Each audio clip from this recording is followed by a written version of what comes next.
Well, hey there, everybody. It's Chris from the Rate the Record podcast.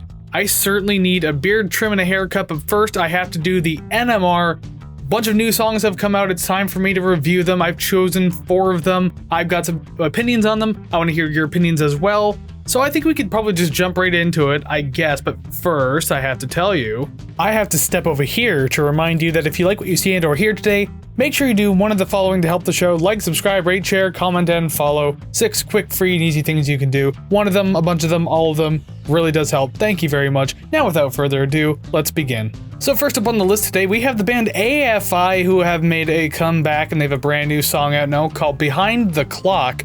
There's some very crunchy production in this one.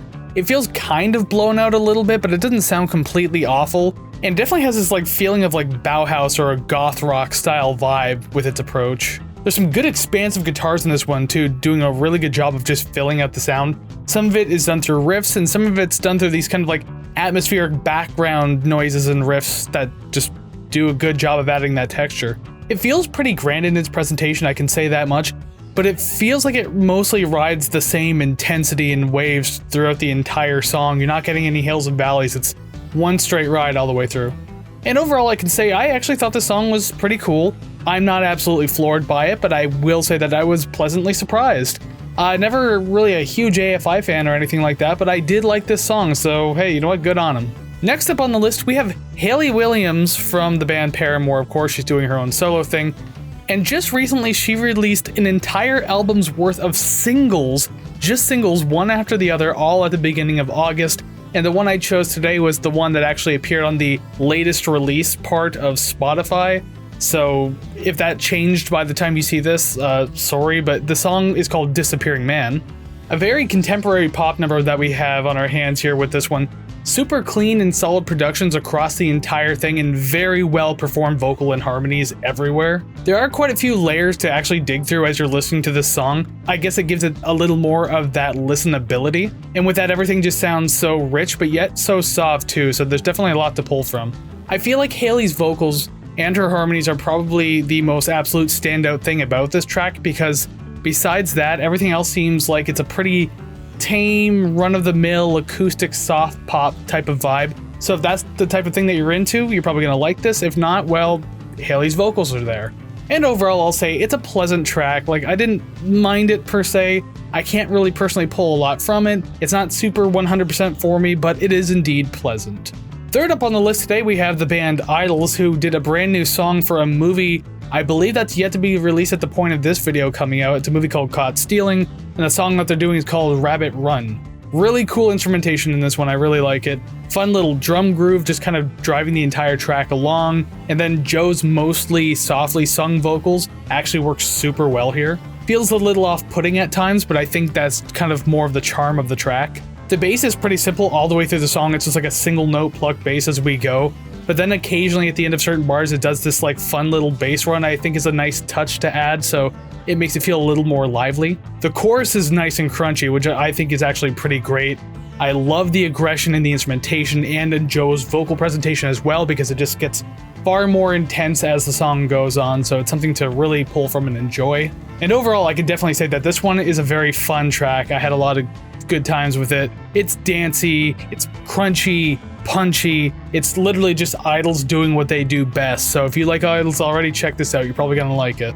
And last up on the list today, we have the band Filter, who are back with a brand new song called All the Good.